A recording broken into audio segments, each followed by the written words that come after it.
Praise the Lord. जय मसीह की साथियों, ईश्वर आपको बहुत आशीष दे। इस वीडियो को द्वारा मोटिवेट करना चाहता हूं और बताना चाहता हूं खजूर रविवार के विषय में, जिसको हम पाम संडे भी कहते हैं, जो अभी आ रहा है। पाम संडे वाले दिन ज्यादातर मसीह लोग एक भजन गाते हैं कलीसिया में, और वो क्या है भजन? मैं यीशु का गधा, मैं यीशु का गधा। बड़े नाचते कूदते हुए मैं यीशु का गधा, मैं यीशु गधा बोलते हैं। प्लीज ऐसा मत करिए। गधा शब्द लोग गाली में यूज करते हैं। गधा एक जानवर है। जब हम अपने आप को कहते हैं मैं यीशु का गधा, मतलब हम अपने आप को जानवर कह रहे होते हैं दूसरे शब्दों में। आपको मुझ पर गुस्सा आ रहा होगा ये सुन करके, पर आपको मालूम भजन संहिता 32 अध्याय में खुद परमेश्वर ने कहा है, तुम अपने आप को खच्चर और गधे के समान मत बनाओ। जो समझ नहीं रखते, उनको ज्ञान नहीं होता है, उनको लगाम से रोकना पड़ता है, उनके अंदर कॉमन सेंस नहीं होता है। खुद परमेश्वर कहते हैं तुम खच्चर और गधे के समान मत बनो। क्यों? क्योंकि वो जानवर हैं और उनके अंदर समझ नहीं होती है। यदि यीशु गधे पर बैठे, इसलिए हम अपने आप को गधा बोल रहे हैं, यदि तो यीशु मसीह ऊंट पर बैठते तो हम क्या अपने आप को ऊंट बोलते? यीशु ने मछली खाई तो क्या हम अपने आप को मछली कहें?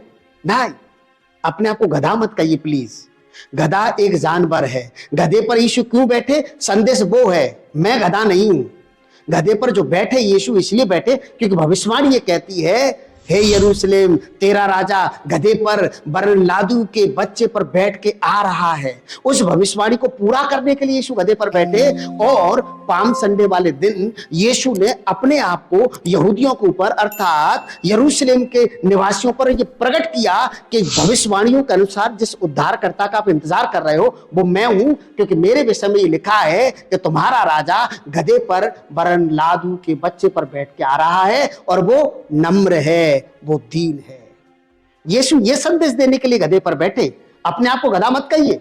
मैं और आप परमेश्वर के शकल, परमेश्वर की सूरत के अनुसार बनाए गए हैं, परमेश्वर के समान बनाए गए हैं। मैं और आप परमेश्वर के बच्चों के रूप में बनाए गए हैं। हम अपने आप को गधा कहकर अपने आप की तौहीन कर रहे हैं, परमेश्वर की क्रिएशन की तौहीन कर रहे हैं।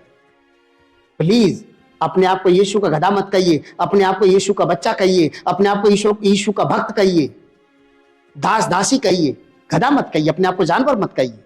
ये गीत मत गाइए। भजन संहिता 82 अध्याय में तो परमेश्वर यहां तक कहते हैं, क्या मैंने तुमसे नहीं कहा कि तुम परमेश्वर हो और सबके सब परम प्रधान परमेश्वर के पुत्र हो? परमेश्वर कहते हैं, क्या मैंने तुमसे नहीं कहा कि तुम परमेश्वर हो और सबके सब परम प्रधान परमेश्वर के पुत्र और पुत्रियां हो? मैं और आप देखिए, गधा गधे को जन्म देता है, कुत्ता कुत्ते को जन्म देता है, बिल्ली बिल्ली को जन्म देता है, हाथी हाथी को जन्म देता है, इंसान इंसान को, और परमेश्वर परमेश्वर को जन्म देता है। हमें किसने जन्म दिया है? परमेश्वर ने, हमारे माता पिता ने। हम जानवर कैसे हो सकते हैं? हम गधा कैसे हो सकते हैं? इसलिए ये भजन मत गाइए। अपने आप को यीशु गधा मत कहिए, यीशु का सेवक कहिए, यीशु का बच्चा कहिए, यीशु का भक्त कहिए, पर गधा मत कहिए।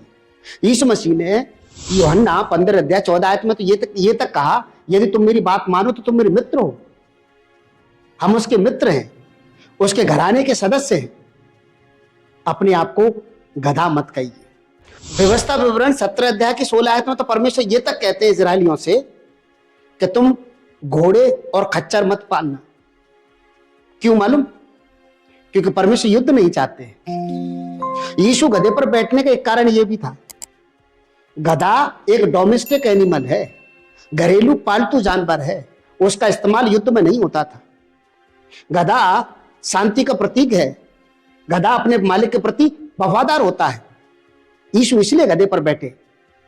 हम अपने आप को गधा ना कहें, हम अपने आप को परमेश्वर का भक्त कहें, परमेश्वर का मित्र कहें, परमेश्वर का दास दासी कहें। परमेश्वर ने हमें अपनी शकल, अपनी समानता बनाया है। हम जानवर नहीं हो सकते हैं। और खुद परमेश्वर भजन संहिता 32 अध्याय 9 आयत में कहते हैं, तुम गधे खच्चर के समान मत बनो जो समझ नहीं रखते हैं। हम तो समझदार लोग हैं। परमेश्वर खुद कह रहे हैं, आपको तो परमेश्वर ने परमेश्वर जैसा बनाया है। मत कहिए कि मैं गधा हूं। और गधे पर यीशु बैठे थे। यीशु हमारे ऊपर बैठना नहीं चाहते, हमारे अंदर बसना चाहते हैं। इसलिए पहला कुरिन्थियों 3 अध्याय 16 आयत में वचन कहता है, क्या तुम नहीं जानते कि तुम्हारी देह परमेश्वर का मंदिर है जिसमें परमेश्वर का आत्मा वास करता है? तो परमेश्वर से ये मत कहिए मेरे ऊपर बैठ, परमेश्वर कहिए प्रभु मेरे अंदर आइए, मेरे हृदय में विराजिए। इसलिए इस पाम संडे पर ऐसे मत कहिए कि मैं गधा हूं। इस पाम संडे पर आप उस राजा का स्वागत करिए, अपने हृदय में, अपने दिल में, अपने परिवार में, अपने घराने में उसका स्वागत करिए, उसकी होसन्ना करिए, उसकी इबादत करिए, उसको महिमा दीजिए। आप आशीषित हो जाएंगे।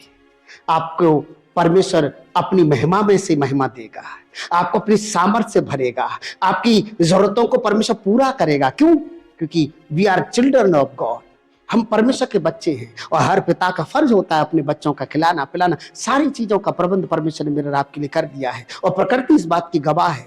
परमेश्वर ने आदम को बनाने से पहले, आदम हब्बा को बनाने से पहले उनके खाने पीने रहने की सारा बंदोबस्त पहले किया था। हम पशु पंछियों से बढ़कर के हैं, हमारा मूल्य उनसे बढ़कर के है। इसलिए अपने आप को गधा, किसी पंछी, किसी जानवर से मत तुलना करिए, अपने आप की तुलना करिए खुदा से। क्योंकि खुदा कहते हैं भजन संहिता 82 अध्याय में, मैंने तुमसे कहा था कि तुम परमेश्वर हो और सबके सब परमेश्वर के पुत्र और पुत्रियां हो। इसलिए अपनी तुलना आप संसार के जीव जंतुओं से, नासमान वस्तुओं से, जानवरों से मत करिए। अपनी तुलना करिए प्रभु यीशु से, अपनी तुलना करिए परमेश्वर से। आप सच में ब्लेसेड हो जाएंगे। हाँ, संदेश अच्छा लगा हो तो प्लीज आप हमें मोटिवेट करिए, इस वीडियो को लाइक कर दीजिए, ज्यादा से ज्यादा लोगों में इस वीडियो को शेयर करिए। और आप हमारे चैनल पर पहली बार हैं तो प्लीज आप हमारे चैनल को सब्सक्राइब कर लीजिए, बेल आइकन जरूर दबाइए ताकि आने वाली वीडियो की नोटिफिकेशन आपके मोबाइल पर आपको मिलती रहे। God bless you.